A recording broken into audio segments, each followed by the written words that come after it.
But this is cool. Mike, he's taught me a lot. Yeah. Awesome. Short amount of time. Is that the clap? That is the clap. Okay. And, once I leave the room Mm-hmm. is when you take it over. Okay. And just remember 2 things. Mm-hmm. Have fun. Okay. And don't suck. Oh my God. I'm obsessed with him. Yeah.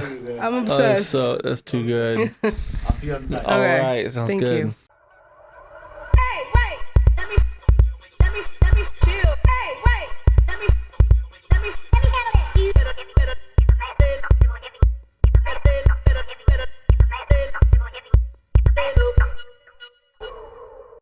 How you doing though, for real? I've been doing good. Good. It's been such a busy season, but Yeah. but starting to have some like times where I can like just kind of cut away. Yeah. Jess and I are going on vacation next month, and it'll be our first Ooh. vacation in like 2 months No or 2 way. years, excuse me. Yeah. So Where y'all going? that will be I'm nosy. honestly, we're doing a very like Gen X baby boomer thing. Nice. But we're Okay. going on a cruise. No, cruises are amazing. My friend just went on one for like a week, and I Yeah. was like so jealous. I was Yeah. like, oh my God. So I went on. We booked that. It's just like a little 5 night thing. Yeah. Going to Cozumel and just Perfect. some You Mexican get places. free alcohol, free. I mean, not free, but included. Yeah. Food, dancing, music. I would love to go on a cruise, but I'm terrified of the ocean. Like Honestly, Yeah. the older I get, the more terrified of the ocean I get. Yeah, it's a valid it's thing. It's crazy. it's overwhelming. Well, I guess. Hold on. So how are you? Oh, I'm good. Yeah, I'm good. I'm a little tired. I'm not gonna lie, but like Yeah. in the best way possible, because went from like not having like a job, being bored, nothing to do, to like life just picking up really fast. And it's been nice because I don't feel like I've worked this hard ever in my life. So it's been cool. It's rewarding, and I'm having a good time. Yeah, parties and in that sense of rest and play are Huge. so much more valuable when you've worked Yeah. really hard. It makes it feel worth it. Yeah. And it brings like, I feel like I have a passion and like an excitement for life again that I didn't have for a minute. That's just like, I think like it's so easy to have like little mini burnouts. Yeah. You know? Yeah. You have to have them though to bring yourself back. You do. Absolutely. I guess I should introduce you first because we just jumped right into we it. did. But do you like when I call you Highland or Matthew? My family, I don't care what Okay. I'll put you in that category. You don't, Okay. whatever you want to call me. Highland feels more natural to me. Sure. Okay, great. Because Matthew I feels am so that. like. I am that. Yeah. Okay. Well, this is Highland, and you are an artist Yep. and a songwriter, producer. You play every instrument, right? You play guitar, I play drums. the main ones. The main ones. Do you play bass? I have played You have? bass. I would not consider Dude. myself a bassist, but You could get through a song if you needed to. for sure. You're a genius. No, I'm really not. But No, but you are. Because, like, okay, I have to give some background for the guest. When I met your wife, Jessica, I saw her and I was like, she's going to be my friend, like immediately. Yeah. And then she became my friend. she said the same thing about you. No way, really? Oh yeah. Oh my God. And when she told me that you did music, she showed me like y'all's, at the time, what Highland was, like the purple and everything.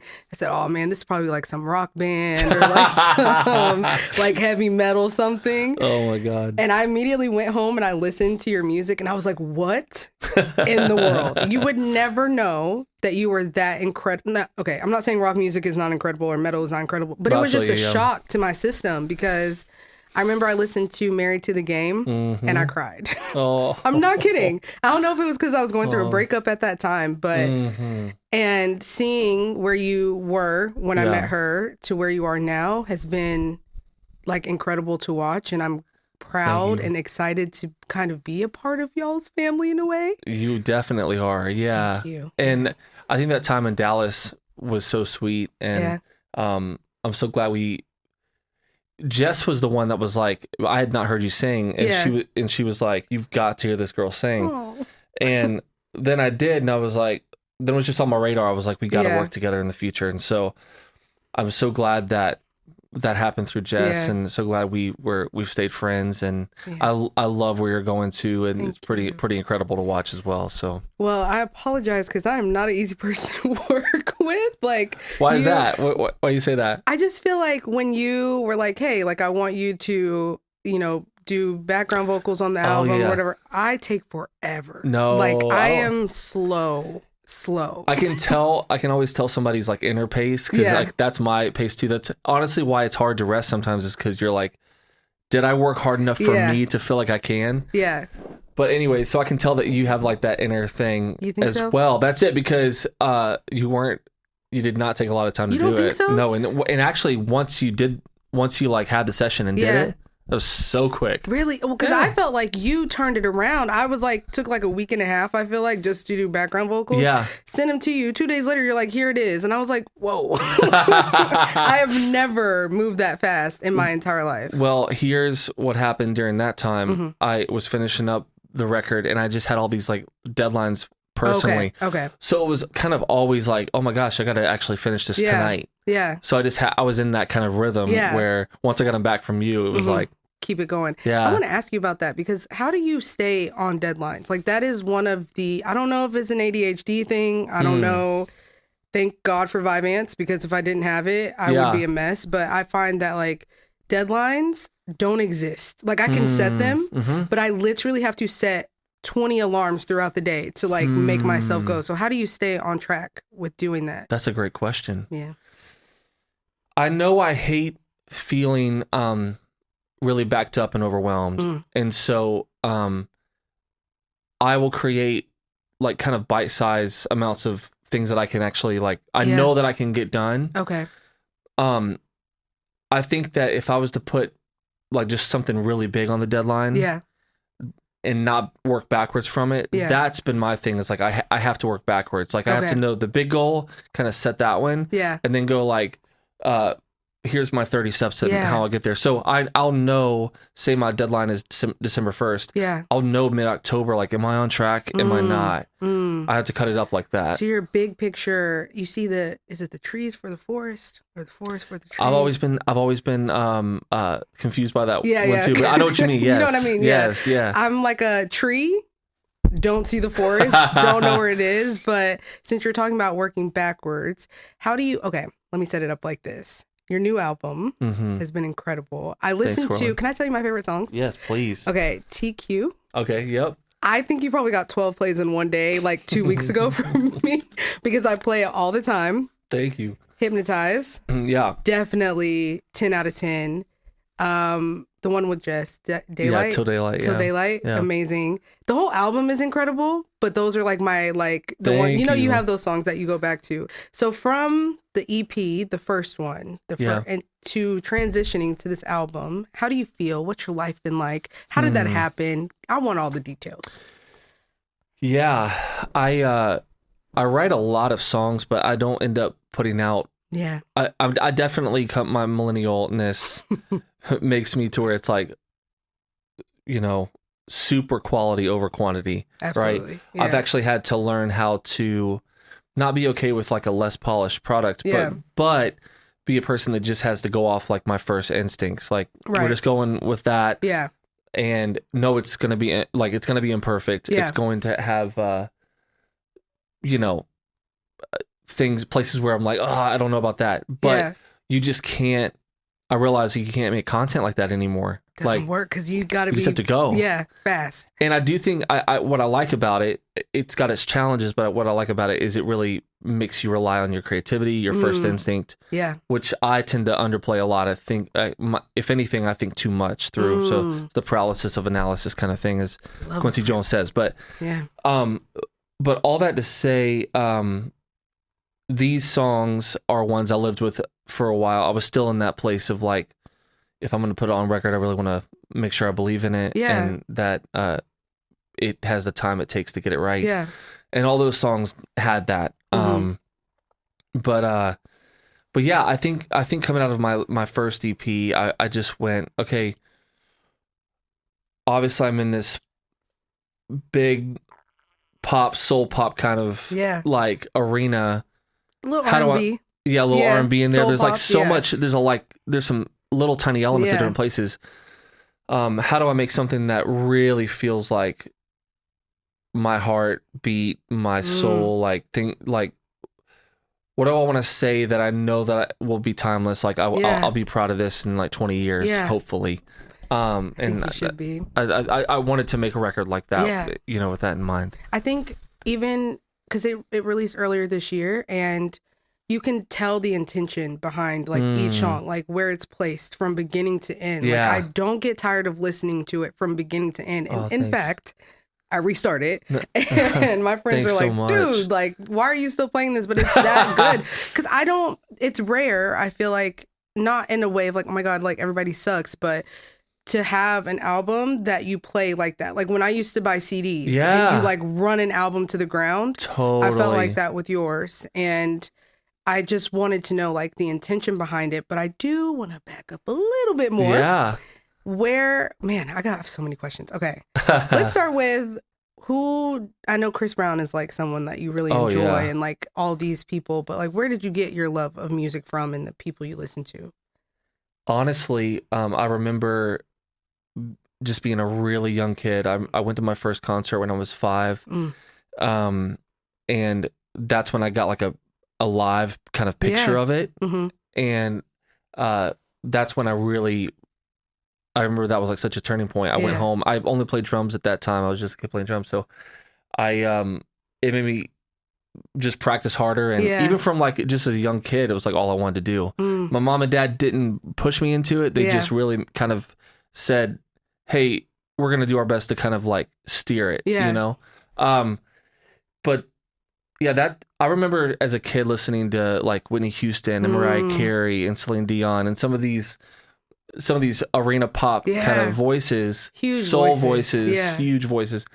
And a lot of those records were made by some of the same people, David Foster being one of them. And you start to see some of the tetheredness. I was like, well, because really what drew me in was obviously they're beautiful and have beautiful voices. As a kid, I'm thinking through this, but there was also just so much magic in the melody. So it was melody first, and then that's really what got me hooked on music. Yeah. And, but saying that, I'm a drummer, so it's like there's so many different. It comes from all the different angles, That's crazy. Did you grow up in a musical family? My dad played drums. Okay. And fun. The church is such a mixed basket, right? Yeah. But one of the things that was really cool about that time was my dad played drums, and it was a smaller church, so they let me like be on stage with them. Yeah. So I was just watching everything. As a kid, I was watching everything and absorbing it. Yeah. I love that you brought the church up, because my mom would always tell me, like, if you can learn how to sing like church hymns, church songs, gospel songs, Christian songs, you can learn anything, because the main chords are there, the main, like the structure is there, and then you can take it to a completely different level. And I remember being a kid, like I would clean a church with my grandma at night, and she would clean and I would be on the mic trying to sing. But drums is such an interesting instrument to start off with first, because it's like the heart of a song, where most people start off with like keyboard, guitar and everything like that. So where were you born? Salisbury, North Carolina. So like a really small town, in North Carolina. In North Carolina, I never knew you were from North Carolina. Yeah, so that's where my like a little bit of my southern drawl comes from. Yeah, what? For sure. Yeah. I definitely, I always wondered how you ended up in Dallas, but I didn't think North Carolina. The moving story is so long. It's so long, okay. And I won't even bore you with it. But we're really glad we made it to Texas. Like we love Texas. Do you want to be here in LA ever? I love it here. Mm-hmm. I don't really know. I think I want to be somewhere where I can have all 4 seasons. That is so big, because it's literally October and it's 76 degrees outside. Yeah, which is a beautiful thing if your hometown's Minnesota, somewhere in Minnesota, it's freezing all the time. It's freezing all the time. But yeah, you're right. Yeah. It's kind of. I even noticed like when it rains, it doesn't like there's no lightning, there's barely thunder. It's just rain, so it's like so different, and it can be. I love the sun, but sometimes I'm like, man, I want a gloomy day. Yeah, totally. Okay, so moving from now, we're going to speed up a little bit to where this new album has really, I think, opened up a lot for you. Like I've seen you kind of go from like, you disappeared for a little bit, worked on the music, and now once the album came out, you had your billboard in New York. You've been listed on some really incredible lists as like an artist to listen to, artist to watch. And now you're here for the great reasons. You went on tour, all of these things. How do you balance that? Like balance your life, music, your marriage, all of the things. Like I want to be able to take from you and learn how to do things like that. Well, it's funny you should say that because even the first time I met you, like we actually talked about, was it two old souls talking, because we were talking about like we were breaking down like philosophy and stuff. Yeah. I love that. So I love that because I glean a lot from you too. Okay, but how do I juggle it? I mean, I had to let go of this idea of balance, and I don't mean. Here's what I like about the word balance is like there is it shows that across many things you have to have a capacity for it, and you're trying to not leave anything out or not underserve something or right. But I think for me, the only way for me to do it well is to try to be really present to what's right in front of me. Yeah. So like, because what I started realizing is there were times where I'd spend 4 hours with my wife, but then there were times where we only spent an hour, but it was just like there was something more magical about it. That 1 hour. And what was that? It was just I was trying to be really present. Yeah. And she was too. And so we kind of opened ourselves up to moments. Yeah. Whereas sometimes you can be sitting with somebody for 4 hours and never really connect. Absolutely. You know? You're like, why? What happened in Right. these 4 hours? Yeah. Right. Yeah. And the people walk away. You may both in a relationship walk away going, I'm underfed. Right. Yeah. Yeah. So for me, it was just like, okay, no matter what I'm doing, I'm going to try to throw myself into it. Absolutely. You know, Yeah. and be locked in. Yeah.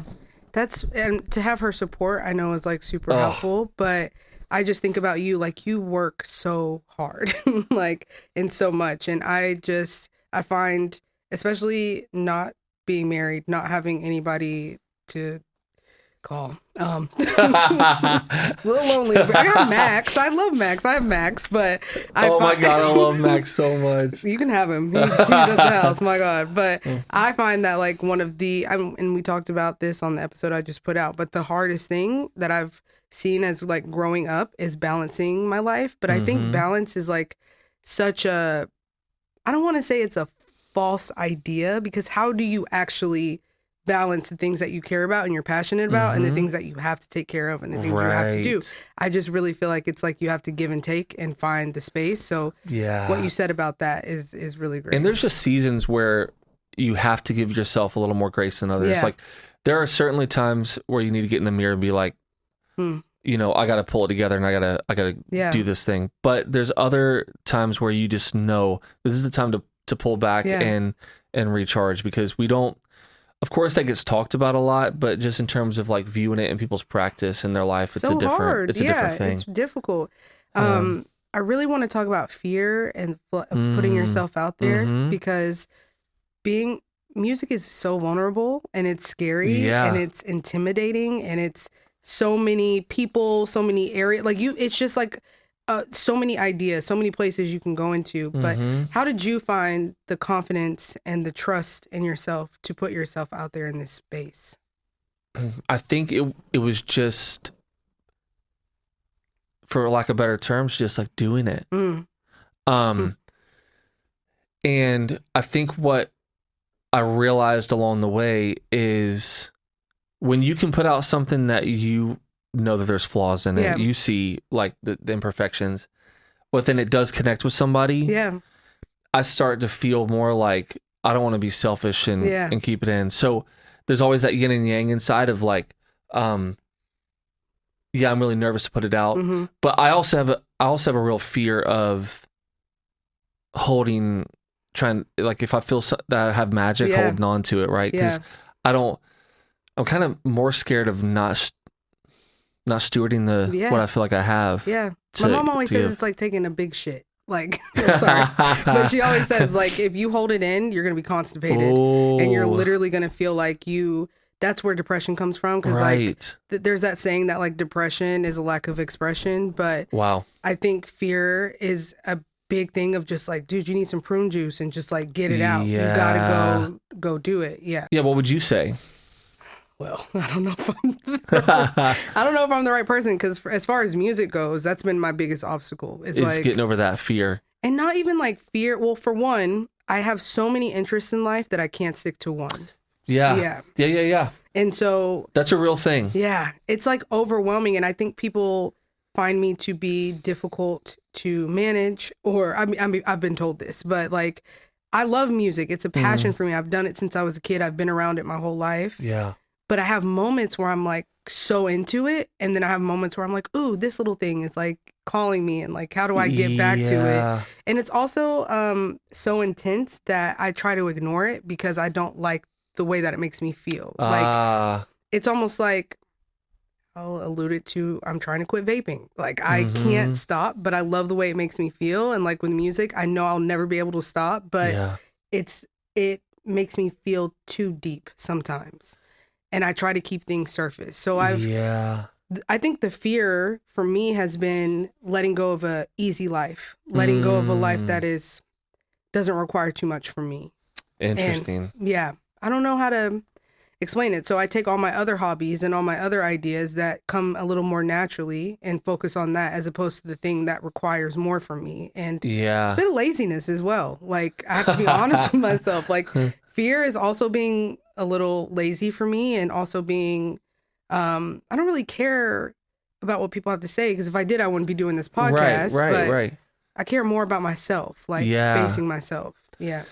Yeah. That's a big thing, is like, your inner self knows whether you've kept promises to yourself, right? So that goes back to what I was saying, even about like scheduling and stuff, is like, that's why I don't put on a deadline that I just know is gonna kill me. Yeah. Right. Oh my God, I was just talking about this. You know, because what it does then is like, when you don't hit it, there's something inside you knew you weren't gonna hit it to begin with, right? Yeah. And then when you don't hit it, then you've lost faith in yourself, and then your self-esteem goes down, right? Yeah.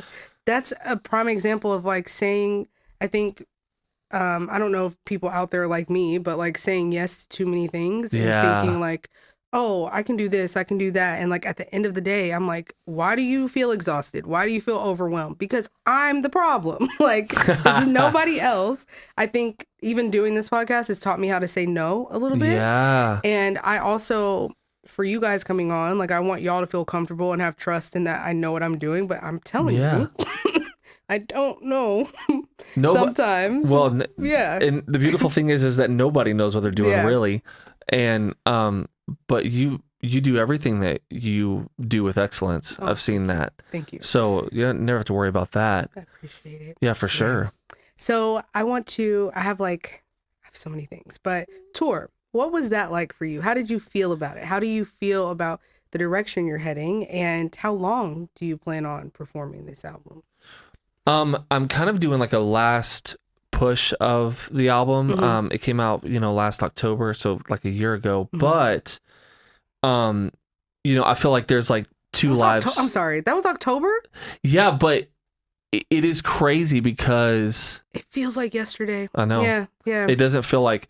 Yeah, it's honestly when I realized, I was like, man, I'm so glad I'm working on new music because I need it. But, but yeah, I mean, anytime I get to play live with those songs, it's so, it makes it feel complete to me. Yeah.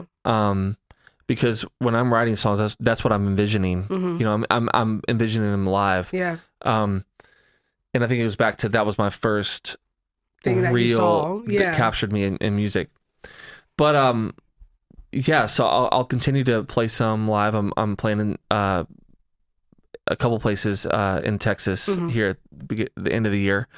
And this new direction I'm going, I'm actually like experimenting with a lot of country elements. What? So really? So not like super twangy, but it'll make sense when you hear it, because it'll still feel like me. Yeah, but it has some it is a departure, and going somewhere different. I wrote a song Uh-huh. called State Lines, and it was a country song. Okay. This was literally last month. So No it's way. funny that you said that. I would never give it to anybody or like play it for You anyone. better send it to me. If you hear it, you're going to be like, Kourtlynn.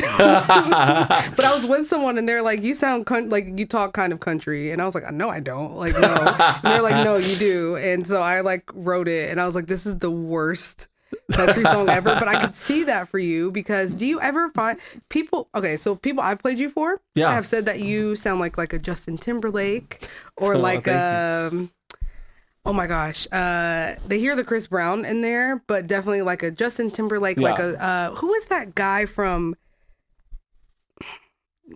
not Tennessee Whiskey? What is his name? Oh, Chris Stapleton? Yes, Chris Stapleton, Chris Jameson. I don't know if you watched The Voice, but he was on there. Like they all give me like you have this like soul and pop. So I'm curious to hear what the country is gonna give. Honestly, it's more conceptual that I'm going country than anything because one of the things that I really love about country music is that it's usually story based. And it feels like a new place for me to go, even in songwriting. Yeah. Because obviously my songs had story to them, but they weren't that apparent in the story building. When you told me you had this song "Glory Hallelujah," I was like, okay, he's going Christian, like support it, 100%. Right. But you literally, it was so different. Like, I don't think you understand how incredible your songwriting is, and like to match up to it felt like with the song that we did, I was like, dang, I don't know, like if I'll be able to do it. So if you're going, you crushed it. Oh, thank you. But if you're going in that direction of like storytelling, on the money, because you're able to do it in a way that's so metaphorical and so like you see yourself in the song, like totally Boys of the Summer. When you said Hennessy, I was like, oh yeah, been there, done that. But do you have a lot of people like in your ear or in your around you kind of guiding you or telling you what direction to go in, or are you kind of just winging it yourself? There's always a lot of winging it involved, as you know, but I did have a conversation with my manager who was just asking me questions, and I think he's the one who was like, "Hey, you should just try it, really, just see what happens." And so I did, and then I started going, "Wow, I really love country music," and if everything started to feel right about it, so I just kept going down that lane, and so we're still kind of figuring it out, but it's been fun. So I love that because I think your manager is supposed to be your biggest cheerleader and your best friend, and a lot of people get kind of stuck in situations where they feel like they have to turn into something. But one thing that you taught me a lot very early on, like Splice, still have my subscription, like a bunch of things. Yeah. So what are like some tips and tricks that you have for artists that are like coming in that when you learned, you were like, oh, this makes my process this much easier, or it helps me connect the dots, or systems that you use, or whatever it is that you think people absolutely have to have if they're doing music? Yeah. Okay. I would say get you a notepad going on your phone that just has out like quarterly goals. Okay. Right. And then have like a set amount of posts that you want to make content for. Okay. Have the cities that you want to go play at down, right? Like and a manifestation thing. Yeah, and also just in terms of like, okay, where do I have contacts at? Yeah. I don't have a contacts list, so let me build one. There's, a lot of people have access to contact lists, so even getting in contact with them, then it's just start to put structure on every single piece of it. How do you go about finding that? Like, I would start by going to play one venue and then becoming friends with the other artists on that bill. Yeah. Okay. And then one amazing thing about artists a lot of times today, which is so weird because it's not the environment I grew up in, is they're so willing to share secrets. Yeah. So like I've had people that I've gained a lot of like, whether it was like my friends and I share audio subscriptions just because it's like now I have like 5 or 6 of them, and it's you like have you're spending so much. Like, you're spending so much, yeah. and so it's like sharing is the way to go because you can have it on 5 devices, right? But just breaking yearly goals down into quarters and then into like, what do I want to get done this week, and just the ability to create structure on a micro level. Yeah. I've always been a macro person. I've always been like, I see it down the road. Yeah. And so it's been like years of learning how to put structure in place so that you can actually get from A to B, B to C, C to D, Man. Oh. Every time, I called my friend the other day, I said, nobody told me this was what being 26 meant. Like, I actually have to do stuff and actually have to have a plan and a goal. And I don't mean to bring astrology into it, guys. I do it every time. I love it. Sorry. But I remember I did your chart and you're like all Sagittarius. Oh, yeah. So like you are the type of person that's like, I need knowledge. I need adventure. I need to see. I need to like try new things. And to be able to like reel that in and be able to kind of make structure for yourself is important. And something that I really want to do in life is help other women that have ADHD like I do understand that like my life is chaotic, but it doesn't mean it has to be. Yeah. And if you can be on this level and have had to spend years and like reining things in and finding that structure, anybody can do it. Absolutely. Absolutely. So moving into, I talked about fear a little bit with you, but as you're growing and getting bigger, are you afraid of what that looks like, or do you feel like you're fully prepared for it? Like all the time you've spent working on your craft and building your craft, is that fear still even an element, or are you like anxious to get there? I lived anxious to get there for a long time. I think I've kind of gotten to a place where you can't just say this. Like, it's actually something I've had to really learn. Yeah. Is I really am like just at a point of surrender and just wanting to be present to the stuff that I'm involved in right here, right now. Yeah. So I've kind of like let go of that thing of like, I've got to get there. I've got to get there, because I started realizing like I'm spending my whole life just desiring for tomorrow, and I'm not even like awake to what's happening today. And there's like there's actually magic in today. Yeah. And when I think about tomorrow, it's with today's magic. So it's like, I love that. It's like, so it made me kind of like jealous over the moments that I'm just. I also watched people. I think I got tired of. I got over that fear of like just putting yourself out there, because I got tired of watching people who did this for much less time, right? I know where you're going. And they're just popping off. Dude, yeah. And it's like, what? So obviously like the universe is trying to teach me something, right? Yeah. Or I'm going to make it. Yeah. I'm going to make it to where it teaches me something. Because one of the things I really started to really learn is like, I feel like those people are more just in the moment. Yeah. Just like, whatever. Like delusional. Like, just like, this is going to work out for me. I don't care. And I talked about that again on this past episode of like, I believe in luck. I believe in favor. I believe in blessings. Like, you can work as hard as you want, but sometimes if you're standing in your own way of allowing life to unfold, what do they have to give you? And I felt that same thing of like, dang, I know in different areas of my life, I'm not just speaking on music, but I think ideas come down and they're given to this multiple people. Yeah. And life is like, who's going to grab onto this idea and who's going to take it and make it something?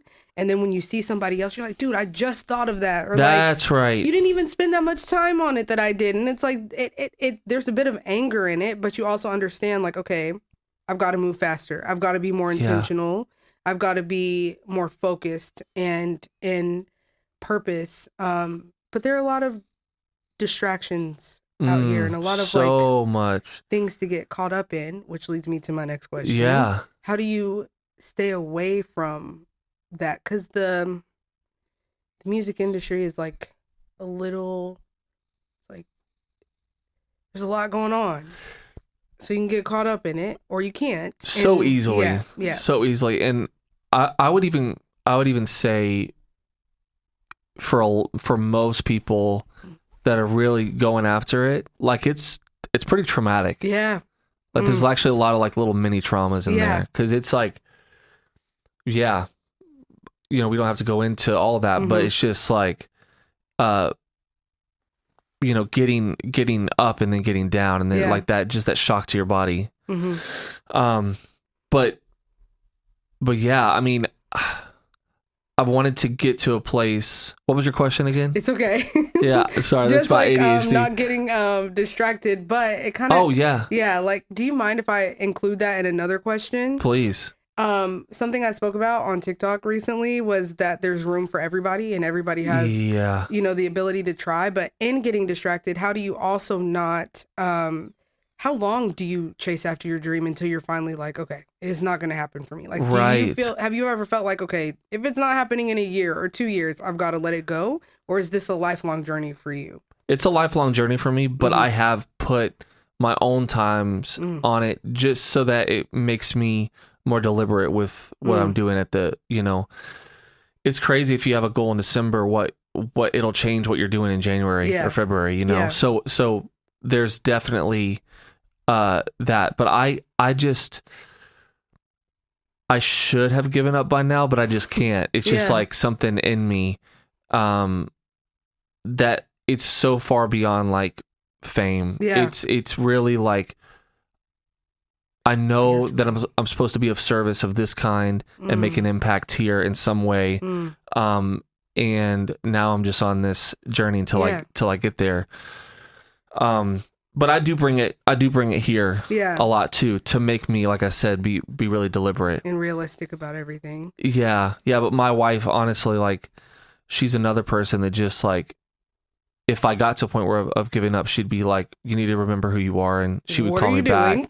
Yeah, she would call me back into it. So, and it doesn't make for an easier life, but it does make a more meaningful feeling life. So you're like, even if, you know, you have like a good, I'm not saying this is going to happen, please, universe, I'm not saying this, but even if you have like a good 10 years run and then you're just like, I'm cool with it, I'm done, you're okay with that for yourself. I'll know then. I'll know then. I think it won't be probably decided by like some kind of metric. It'll just be my heart inside knows, because that's all I've gone off of. And when I've gotten into trouble in my life emotionally and just all that, it's been when I didn't listen to that. Yeah, absolutely. You know, what do you feed yourself all the time? Like, what do you consume? What do you pay attention to? Because you're a pretty level-headed guy, in my opinion. Every time I've met you, your voice really doesn't go over this decibel, to be fair. Like, and you seem to just, I don't know, y'all are just great people. So what are you constantly consuming to stay inspired, but also stay a good person? Because it's rare. I've never asked you, like, do you have siblings? I don't know your life story. Because when I met y'all, I just felt like I don't need to know that, because I already know they're good people. I know what you mean. I get that. I have that same thing with people, certain people, and you're one of them. Too. Thank you. Because Jess and I are very protective on who we allow in. So we're not flippant about that, because it's important who you really allow in. What was your question? I'm so sorry. This is my problem learning that I ask like 5 questions within 3, but I really have to ask something. I have to pee so bad. Can we take a 5-minute break? Yes. Oh my God, I'm about to pee on myself. So what do I consume? What do you consume just to keep a level head and keep focus and keep perspective? You know, it's not so much for me what I consume, but it's making sure that I'm looking at what I'm consuming. And because it's no one thing, but I do make sure that, like, Jess has been relentless on this, and she's always been right about it. But like having a cutoff time for your phone, like, help me. And so it's like for work emails, it's like 6. For like even HYLYND stuff, it's like after 7. No, you know, it doesn't mean that I can't like grab my phone. It's not like a law rule. But it is like saying like, okay, these last hours before I'm going to sleep, I want to be unwinding and be present and be intentional with the moment. And those are the hours I feel like 7 and beyond where I find myself kind of like mindlessly just scrolling. Right. I think that's important because a lot of people that are like in the race of becoming whatever it is they want to become or leading to the direction, it's like I have to work 24/7 all day long, like in the studio till 4 or 5 o'clock in the morning, like just not giving themselves a break. And do you find that you lose? I mean, obviously not because you had an incredible album, but do you feel like when you shut your phone off at 7, and I noticed y'all both have your notifications off by that time, so like I appreciate it because I'm like, okay, let me just send this to him tomorrow. Do you find you lose time or I appreciate that traction? No, I feel like I've had the opposite effect. I feel like I'm actually in danger of working too hard, if that makes sense. Yeah. Because I think about days where I'm just like, I'm just going to take a day for me and just relax. Those are days when I'm like just finally stopping for 5-6 hours. Yeah. I'll actually get a song idea. Yeah. And it'll be one that just dropped in. So I actually feel again like this more so nervous, like I don't want to miss moments. Yeah. So I'm going to work less hard. Because a clear mind brings more to you. Yeah. There's something about letting go and letting things happen. Especially if your tendency is to control it and try to like. Absolutely. I have life by straitjacket and it's still breaking out of it. But I think it's a cool thing. Yeah. Like we're all figuring out. We're all just like taking it one day at a time. I've never asked this question on the 3 episodes that I have now, but I do want to know, like, in agreeing to do this, because you were I made a list of my guests at first. You were the 3rd one, so it worked out that this happened. Wow. And I wanted, like, do you have anything on your mind or wherever you are in life that you feel like you just need to speak about it and not create about it, but kind of just get off your chest in a way? I think that I definitely got to a place, and I feel like there's probably a lot of people out there who are at this place and may not even know it. Just the crisis fatigue. It's a lot going on. It's a lot going on. Yeah. And if you are like an empathetic person,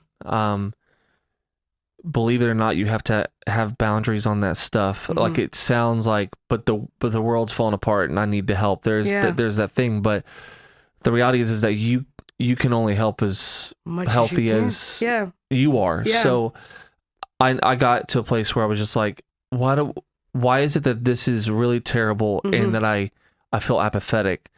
And I think it's because a lot of us just have crisis fatigue. Yeah. I mean, coming out of what's happening in 2020 but also like millennials, they've just been through some stuff. So much nonstop. I don't want to like pity party. It's not like that, but it is recognizing like we've had some really shocking shifting stuff that we've had to deal with. Since right? 2008 until now. Yes. It's been back to back to back to back. And I think it's just like we all have to be so delusional. Yeah. And I actually had a conversation with my friend about this the other day because there are certain things that I want to talk about and certain things that I want to bring up, but I also feel very desensitized to like what's going on. Like I am on TikTok watching certain things that I should be freaking out and I feel bad. Like I'm like empathetic to it and like I can't sleep at night and I just doom scroll everything.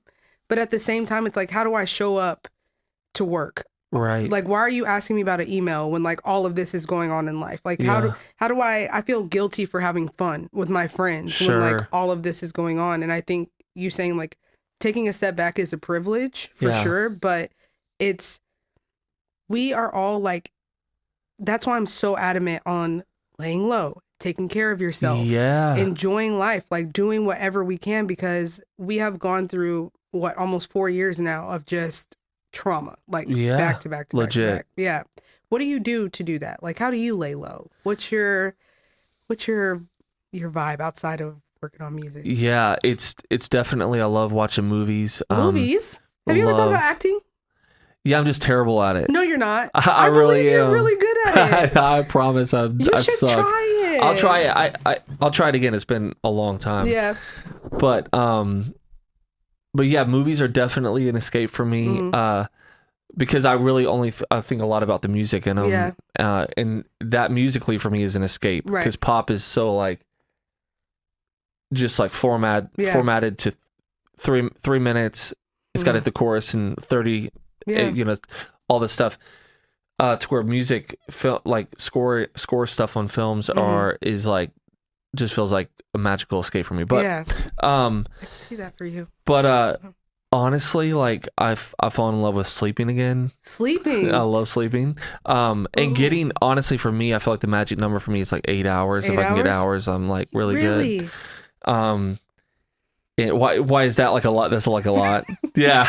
I'm like, right now, I think I'm a good, I hate to say this, I was up at 3 this morning, like 3 to 4 hours max. Wow. But you obviously can function like that well. I don't know. If you walked in my house today, you'd be like, Kourtlynn, are you okay? But I can get my life done. Yeah. But I think like 6 hours, 6, 7 is good. But once I hit like past 7, it's 10 to 12. Like I can't get up at after 8. Yeah. But I also love, you know, I love cooking is like super therapeutic to me. Yeah. You can cook? I can cook pretty well. My wife is awesome too. So we sometimes cook together, but it's the most fun when like I'm doing it and I'm preparing her something or whatever, vice versa. Oh my God. But that's like those are like my escapes. Your escapes? Yeah. Yeah. I love that. And moving back to kind of like taking a step back from what's going on in the world. I don't know if this is a question that you are comfortable answering, but do you feel like as someone who is an artist and a lot of people love your music, do you feel a responsibility to speak up on those things, or do you feel like you can kind of tell people like it's okay to sometimes not have anything to say and to just allow life to happen and not be a part of it? I think what I've realized and what I want to communicate is that if someone's not posting about like an issue, it doesn't mean that they don't feel an obligation to speak on it. For me personally, I've gotten to a place where I'm like, I really don't love social media for that. I agree. But I love when other people do it, and everybody should follow that template. Everybody should set sail to what they think in their heart. But I just know for me, I would much rather do it on a forum like this. Exactly. Or just like conversations with my community, that like my friends. Exactly. Because I feel like that I feel like that's lost. It's like it brings so much more because it's spreading it in real time, like in a real way that you can actually discuss it past just posting a graphic on social media. 100%. Yeah. I started realizing that if you realize that people out there know you way more than your close friends. Yeah. Right. So, and I actually don't even think if you're interested in like shifting culture, shifting mindset, the best place to learn that is by sharing it with your community. Because I'll give you real-time feedback. Yes. Right. Absolutely. And what you realize is there's holes in your thought process, and you can learn from many different people. Yeah. Because I think when I, get on TikTok and I see these things, like certain things I would love to talk about, but my goal was like, let's put certain things down and go talk to your friends, talk about what's going on, because it takes my friends sometimes coming to me and be like, did you see like what's going on? And they have to break it down because many times I'm like, I saw it, but I don't have the capacity to watch about it. You've got to talk to the people around you, because when it's all said and done, those are the people that are going to be there to be able to support you through it. And I think I'm in this like battle between like, I want to be connected, but I also just want to be so naive and just like free from everything that's going on. Yeah. I don't know. It's so hard because for a long time, I'm like, we can't just like exit out of the conversation and play dumb for years at a time. But I feel like we lie to ourselves, because really a lot of times what our soul needs is like even just a month of it. Yeah, absolutely. Right. And that's what I started to realize is I was like, this burnout thing you can keep yourself from by just taking small windows of time. And sometimes some people don't have a full day. They don't. Of rest. Like it feels like the world's not built that way anymore. It's not. Like, isn't it crazy how it shifted? Insane. Like, I work a 9 to 5. Yeah. It's become a 9 to 9. Yep. And then from there, it's like doing this and, you know, finding ways to like still include friends and still include other things. Like, we don't have space and time. I think we're all doing things to work to being able to have freedom, because it's not free. Freedom is not free. Right. But it's really sad. Like, we don't have the space and the time to get there. Yeah. When we grew up, it did feel like it was like Saturday and Sunday is the weekend. Yeah, yeah. And not only is it the 9 to 9, but then it's like you kind of feel like on call with stuff, right? Mm-hmm. You know, all you need is one person in a company to be that guy that starts emailing everybody at 9, 10 o'clock, and then everybody starts falling into it. I don't want to talk about my job. I don't know if they look at my Instagram, but I gotta say, y'all have got to leave me alone. Absolutely. But moving forward, you talked about like the new music that you're working on, country, esque-ish, maybe elements of it. Yeah. What else do you see for yourself? I don't want to ask you your 5-year plan, because I know life doesn't work like that all the time. Right. You're just taking it day by day, but without giving away your entire manifestation board, what do you see for yourself in the next few years? I would love to get to a place where, with the publishing and the songs, like to where there's like residual income, to where it's, you know, your song's making actual money for you. Yeah. Yeah. In the long term. Mm-hmm. But I really want to get into composing for films, down the road. I love that. But I almost want it to be something I don't go after. But just like, I feel like if I can just get in, then that opportunity can come, you know? I want to say something, but I'm scared. Say it. No, because I don't want to jinx it. Say it. I don't know. I have this like love of film and cameras. I'm going back to film school. So just to like learn how cameras work.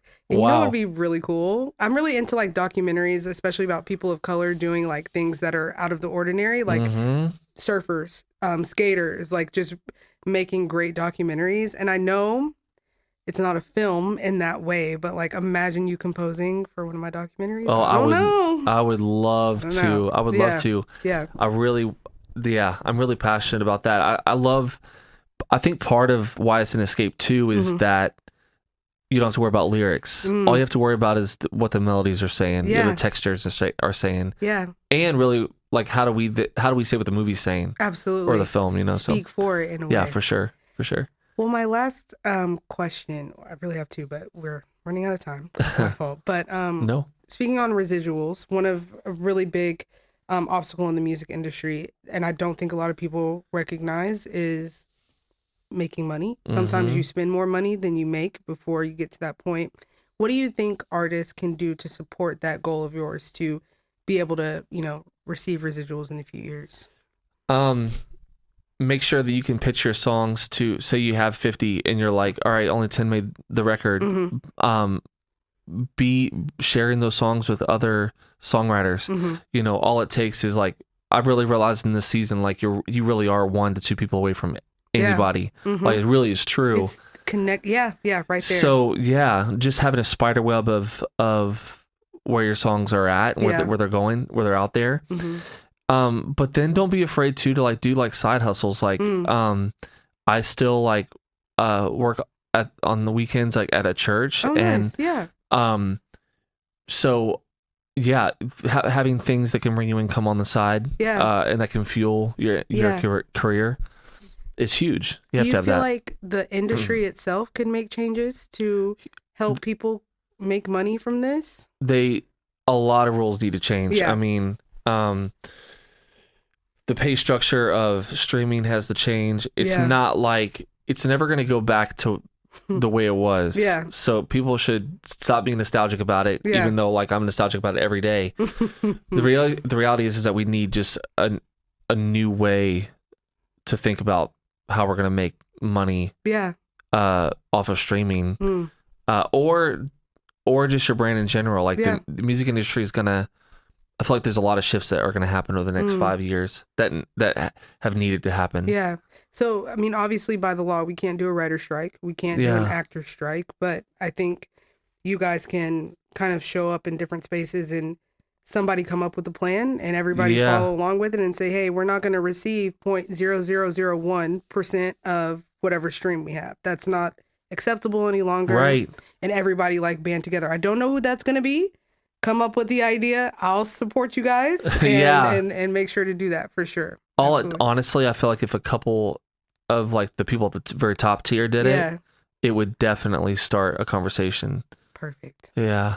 Do you mind if when your next album comes out, you come back and do this again? Oh, of course. I look forward to it. Yeah. Thanks for having me on, Kourtlynn. I really appreciate it. I always love talking to you. It's been great. I know. I ask you like question after question after question, but you have a lot to dig into, and I'm intrigued, and I'm thankful to have you. No, thank I'm you. excited to see you go forward.